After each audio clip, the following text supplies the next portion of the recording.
Welcome to Monday Morning Coffee with Inside the Firm. Each week, our hosts will be interviewing local, regional, and national business leaders to give you an inside peek into how they lead their business to success in the ever-competitive business climate. Welcome to Monday Morning Coffee with Inside the Firm. Today, I have a very special guest. His name is Brenden Kumarasamy, and he is the founder of MasterTalk. He coaches ambitious executives and entrepreneurs to become top 1% communicators in their industry. He also has a popular YouTube channel called MasterTalk with the goal of providing free access to communication tools for everyone in the world. Brenden, welcome to the show. Hey, it's great to be on, Lance. Thanks for having me. Yeah, I'm really thrilled to be speaking with you about speaking. So before we get into exactly what you do now, I would love to know, how did you get here? Did you grow up in a family of entrepreneurs? Is that kind of where this fire comes from? Tell us about, your little journey story. Yeah, absolutely, brother. So when I was born and raised in a city called Montreal, and where my story started was in business school. So I went to university and I did these things called case competitions. Think of it like professional sports, but for nerds. So all the guys my age were playing baseball, basketball, rugby, something you wouldn't see me playing. I did the nerd version of that, which is presentations competitively. And that's how I learned how to speak. But then as I got older, Lance, I started coaching people who were younger than me to do well at these competitions too. And I'd realized that everything that was in my brain wasn't really available for free on the internet. Because a lot of the advice you hear out there is like, be yourself or get up on stage when it comes to communication. I said, this doesn't really make much sense. So I started making YouTube videos as a side hustle. And then a few years later, it turned to what it is today. Very cool. So again, family of entrepreneurs? Are you the first entrepreneur? Where does that also come from? Yeah, I'm actually the anti-entrepreneur. I thought anyways at the time that entrepreneurship was for losers. To be quite frank, I never thought I was going to be one. My goal is to be a corporate executive at IBM. I worked at IBM for many years. Business was an accident for me, Lance, where I was just making these videos for fun while I was working my very, amazing corporate job that I spent my whole life getting. And I realized that after meeting my business partner, who is now my business partner anyways, that I could actually turn this into a business and not starve to death. So that's why I was able to quit my corporate job and do this full time. But it was never the intention to be an entrepreneur, not at all. I'm definitely the first entrepreneur in my family. Oh, interesting. Okay. I highly doubt you consider yourself a loser now as a entrepreneur. Definitely. So that's an interesting take about that. I totally get it though. Some people want to climb the corporate ladder, and that's respectable in its own right for sure. Well, let's get into public speaking. What do you think the biggest challenge is with public speaking? Absolutely, brother. For me, the biggest challenge with communication is always finding the motivation to do it. I always say that the focus is always around prioritization. How do we prioritize this skill to get us the results that we want? And how we burn that desire, how we create it, is by asking ourselves another question, which is the following. How would our life change if we were exceptional communicators? How would my life change if I was an exceptional communicator? Mm-hmm. A lot of us dream about our vacation, the expensive things that we want to buy, Lance, but very few of us dream about a world in which we're better speakers in it. And for all of us, communication creates a different meaning. For some, it's having a better family. For others, it's getting a raise. And for others, it's traveling. So find that reason so you can overcome that challenge. Yeah. What do you think the biggest challenge is, though, with public speaking? Is it simply people just actually believing in it, that they should do it, or is it the actual leap to do it? I know a lot of people get stage fright. Yeah, absolutely. Fear is definitely a big component, but I would say the bigger challenge, and we can talk about the fear as well, happy to do that, is really the motivation. Like, think about me, man. Like, I started a YouTube channel on communication tips when I was 22 years old. Like, how does that even make any sense on public speaking? So I had a lot of fear, a lot of insecurity. So how did I push through that fear? The way that I pushed through it is by understanding the following, that 15-year-old girls and boys can't afford a speech coach. So if I don't create videos, no one's going to create videos for these people. That's why I pressed record. So even if I had fear, my motivation was stronger than the fear, so I pushed through it. Whereas for most of us, the fear exceeds the reason to master the skill. But speaking specifically into the fear though, Lance, because I know that's a button for a lot of people, I always like to say that the fear of communication is not something that ever goes away. And I'll give you the best example with me. Let's say we're having coffee, which is I guess kind of what we're doing right now, and Elon Musk calls me. Okay, let's assume that. And he goes, "Oh, Brett, I've been listening to your YouTube videos. Can you come coach me tomorrow? I'll pay you whatever you want." Would I shit my pants? Absolutely. Yeah. He could use it too. Just so I think, just so you know my opinion. I think Elon Musk is a brilliant man, but he needs some public speaking coaching. Seriously. Absolutely, man. And I agree, by the way. But the key is that's really the struggle, man, is when we focus too much on the fear, we don't realize that we can push through even with it. It's just a matter of saying, is our message more important than the fear? Think of it like a boxing match. If one side of the ring is the message, the other side of the ring is the fear, it's not about leaving the ring. It's about making sure that when the match begins, that your message gets the knockout punch, that your message wins the match. And that's really the key. That makes a lot of sense. Yeah, absolutely. If people are listening to this and they're like, okay, now I'm convinced. Yes, I should at least take this seriously and maybe start taking some steps towards becoming a better public speaker or just a public speaker in general. How should they start practicing tomorrow, and what should they start practicing? Absolutely. So I'll give you my easy threes. These 3 exercises, if you just do every day, will quickly ramp up your communication skills. So let's start with number 1, the random word exercise. So the random word exercise, Lance, is where you take a random word like smoothie, like cake, like phone, like screen, and you just give random presentations out of thin air. 5 minutes a day, 5 times a day. And now what I always tell people is that if we can make sense out of nonsense, we can make sense out of anything.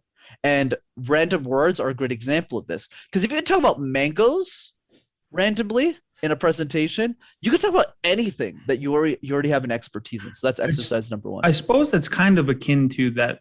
I'm sure you've seen the movie. I can't remember which one it is, where they're like, "Sell me this pen." Right? Wolf of Wall Street. Yeah, and then there you go, Wolf of Wall Street, and they got to talk about the pen for 30 seconds, like kind of that exercise, yeah, where you're just comfortable. Absolutely. It's just, this is probably an easier version of the sell me the pen one, but you're absolutely right. It's along the same line of thought, just having fun with it. Because I think that's what's missing with communication, is a lot of it is fear mongering. It's, oh my God, I'd rather be in the casket than give the eulogy and all this crazy stuff, versus just like, okay, guys, like just pick mango. If you have kids, do it with your kids. If you have nieces and nephews, have fun with this. Mm-hmm. And that's how you start to open up and loosen up around communication. Yeah. Okay. Tell us about the other 2. Yeah. Number 2. Absolutely, brother. So number 2 is called the question drill. We've all been in situations where we get asked a question that we don't know the answer to, whether it's at work, whether it's at school, so on and so forth. Question drills allow us to proactively guess the questions that the world will ask us so that we're better prepared to answer those questions calmly and confidently. So what does that look like from a tactical perspective? 5 minutes a day, every day, reflect on one question and answer it. Whether it's in your business, let's use business as an example. That's easy. Let's say you're a business owner. Think about every question that your prospect could potentially ask you about your business. Every question. Oh, this is too expensive. Oh, blah, blah, blah. Like every single one, every day. If you do that for a year, Lance, you'll have answered 365 questions about your business with just 5 minutes of thought every day. You'll be unbeatable. Yeah. And the last one. Absolutely. And the last one is sending video messages. Sending video messages is so easy. I'm not going to tell people to post on social media. I get it, right? Okay, you're scared about social, totally fine. But what we can do is make a list of the 3 to 5 people that we really appreciate in our lives, that really pour into us, not like random strangers, people, our mothers, our brothers, our sisters, our lifelong friends. When was the last time we sent them a video message? Just to show them a little appreciation. And no, I'm not saying you need to send a 20-minute documentary here, people. I'm saying 10 seconds, 20 seconds. Hey, Lance, just want to send you a quick video. You said, really love what you're doing with Inside the Firm. I love the way that your personality works with the show, and I love your amazing passion for it. Keep doing what you're doing. That's it. 20 seconds, and it changes somebody's day. Yeah, those are such interesting. I think you're The three things that you just described is I'm trying to think of like, do I do those things? I do those things. I just hadn't put them into a format like that, but you're inspiring me to actually kind of make it more consistent in my everyday goings. So very interesting. Why do you think people struggle so much then with public speaking? I know you kind of touched on the fear, but maybe there's some other points that I'm missing. Yeah, I would say the reason why most people struggle with communication is they're afraid of the mess. Oh, when I communicate or when I do something, what if I don't look good? What if something happens? Whereas my remedy to the struggle is don't worry about getting better, worry about just doing it. So, for example, the people who are winning, who are listening to the show right now, Lance, have already booked 50 minutes in their calendar tomorrow to do 5 minutes of the random word, to do 5 minutes of the question drill, and to do 5 minutes of the video message. And trust me, everyone's got 15 minutes because people who are listening to this have already spent 12 listening to us. So there's definitely 15. And that's really the key. And this is something else I tell people is we do not get rewarded based on how well we do the exercise. We get rewarded on how many times we do it. When I started guesting on podcasts, I was garbage. My God, people are asking me questions I had no answer to. And I was like, expert. But after you do a few of them, a lot of them, you start realizing that the questions are always the same. No one's going to ask me what my favorite fruit is, right? It's like, it's not related to the episode. And that's the point. As we do more repetition, we get better over time. So it's just about doing the output. Absolutely. Yep. It's sort of the 10,000 hour thing to become a master. So sort of issue here. Talk to the introverts. We have a large architecture podcast. A lot of those designers, a lot of those kind of more artsy folks are introverted. Advice to them. What can they do to start, besides the daily practicing methods that you were describing? What else could they do to become better communicators? 100%. I always like to flip the introvert question on its head by saying understanding why introverts make better communicators than extroverts. This is a common myth that we hear a lot in communication lands, that extroverts are better speakers. I don't necessarily agree with that, and I'll tell you why. There's 3 things that introverts actually don't know about themselves that actually makes them absolutely amazing at this skill. Number 1, they're exceptional listeners. Because introverts speak less on average, they listen more on average, which means they capture more information, and it's much easier for them to adapt their message to any audience they're speaking with. And this is an advantage I didn't have because I'm an extrovert. I'm like the extreme version of an extrovert where I'm always talking. That's why I like guesting on shows, right? I'm always talking all the time. Yeah. And that's why it took me a long time to actually adapt my message to my audience. That's number 1. Second pro is that introverts are extremely good at a fundamental aspect of communication that not a lot of people talk about, which is the pause, the ability to take a breath. When you're an extrovert like me and you're at a party and there's a pause, you want to fill that space up as quickly as possible. So Lance, what'd you do last week? What about outside of the firm, not just inside, right? You're just always trying to fill up the space. Whereas the introvert is comfortable with the silence. They're comfortable with just leaving the space. They just need to understand the correlation between great speaking and effective pausing. So let's say I coach an introvert, excuse me, and I say, hey, if you pause better, you'll do better in presentation. They go, really? Oh, okay. And they implement it like 10 seconds later. It's like instantaneous application. Whereas the extrovert goes, okay. And then they go, and then they always try to fill up the space.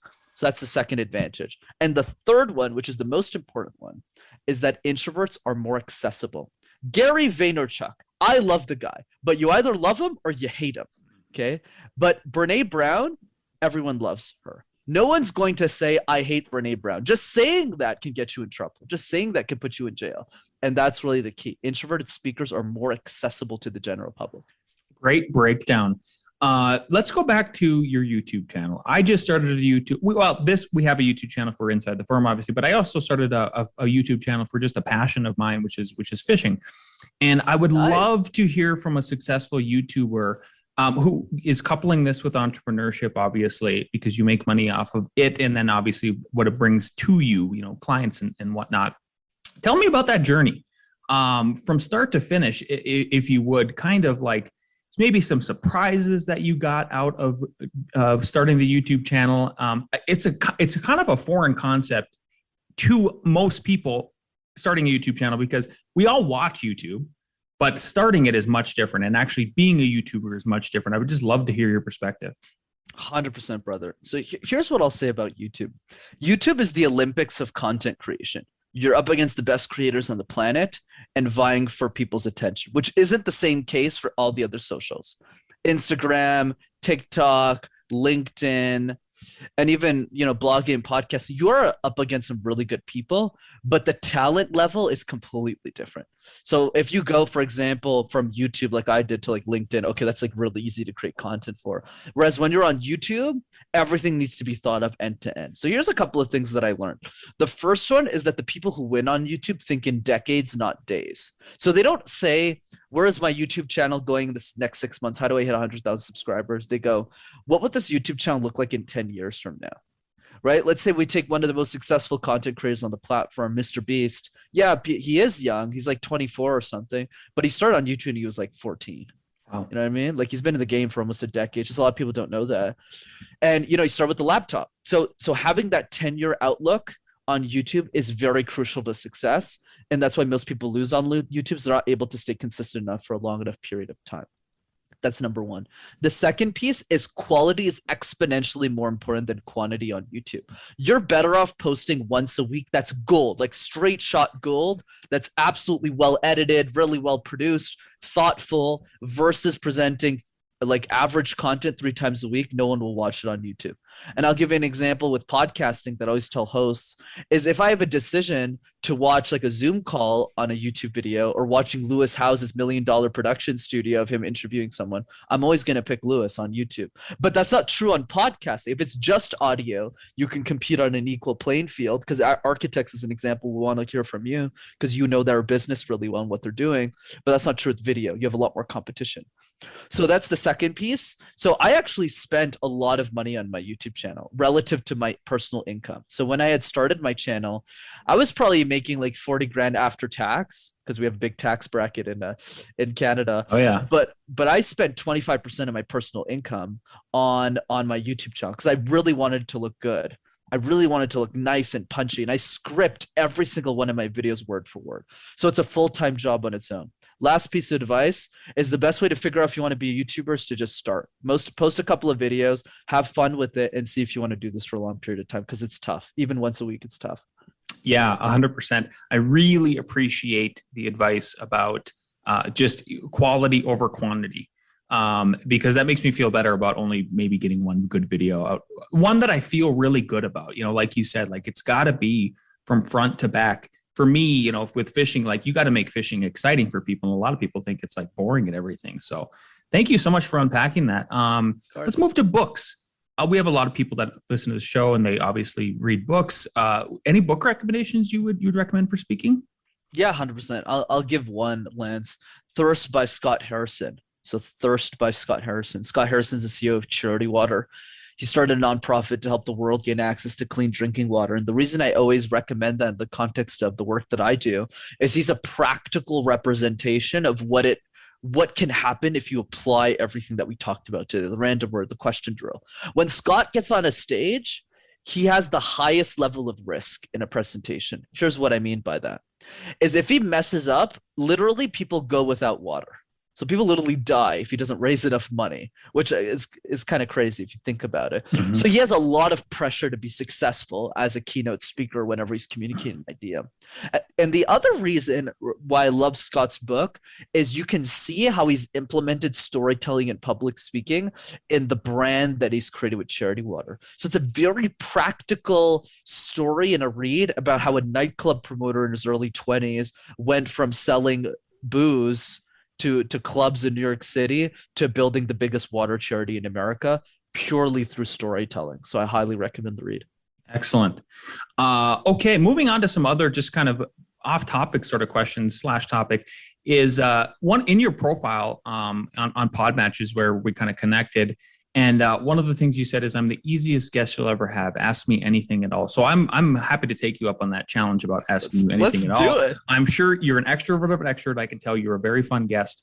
So one of the other quotes that you posted above your bio too was, I believe the next Elon Musk is a 7-year-old girl who can't afford a communication coach. So it's my duty to help her succeed with my free resources, end quote. Brenden K. You. So I don't know if you've heard this because you're up in Canada, but maybe there was a question that was going around the circles all over the place on social media, all over the place, because a sitting senator actually asked one of our latest Supreme Court nominees, what is a woman? She was a woman herself. So I would ask you the same sort of question. If you could, what is a woman? That's funny, man. So, I mean, I'm not sure, to be honest, what is a woman, but here's what I'll say in the context of the mission. You're welcome to follow up on that. Is it's not really about girl or boy or however you define your gender. I think it's more in the sense of, and I'm open to all those types of conversations. But I would say it's more in the context of the next Elon Musk, however they identify their gender as, whether it's man, woman, or anything else, is the idea that when Elon Musk was 15 years old, Lance, he didn't have access to a communication coach. He was just some kid in South Africa that nobody gave a shit about, that no one was helping. And I always thought to myself, like, what about the next Elon Musk? Because we don't know who that person is either. Mm-hmm. And we have no idea which country they live in, who they are, what their identity is. And they also have the same problem. They don't have access to these tools. So what if I became that person for humanity? What if, and that's really the end game. Yeah, sure, I got a coaching business, it does well, but that's not my end game. My end game is to make every human being on earth an exceptional speaker. I love that. It's such a lofty goal. And I appreciate that kind of sort of thinking and aiming for the stars. You might not ever reach it, right? There could be like a Brenden S or a Brenden W, and then you have these competitors and everything. But it's going to push you as far as your physical and mental limits can go if you kind of have those lofty goals. Bravo. One other question, we're running up on the half hour here. One other question I like to ask every guest is, knowing what you know now, and if you could go back in time to when you first started your YouTube channel and business, what is one piece of advice you'd give yourself? Yeah, the one piece of advice that I would share is something I made up in my basement because I realized it rhymed. And the saying is this, Lance: be insane or be the same. If you want to be like everyone else, that's totally fine. But if you're somebody who made it 23 minutes of this podcast, you're still listening to the show, you probably really care about making an impact and making yourself better. So the only advice that counts is understanding the following. The people in the world who do crazy things are crazy people. Don't you find it odd that I started a YouTube channel in my mother's basement at the age of 22, not on pranks, not on music videos, but on public speaking and executive communication. And then I went to coach these people for money, yet I still live in my mother's basement. I'm in the 0.5, not the 5, the 0.5% of top listeners on Spotify for Justin Bieber. I dance alone in my mother's basement for an hour a day, and I can karaoke in 8 different languages. How does this make sense? And that's the point, Lance. When every decision in your life makes sense to the only person that it should, which is you, you're probably making the right decisions. So good. So good. Brenden, this has been such a great interview. Thank you again for your time. Where can people find, follow, and learn more about what you and what you do? Absolutely, brother. The pleasure was absolutely mine. So 2 easy ways to keep in touch. Number 1 is the YouTube channel MasterTalk. Just type MasterTalk in one word. You'll find me on YouTube. And the second way, for those of you who are interested in coaching, just sign up for one of my free live interactive Zoom calls every few weeks that I coach people on for free. And that website is rockstarcommunicator.com. Beautiful. Thanks so much again, Brenden. We'll be in touch. Thanks, Lance.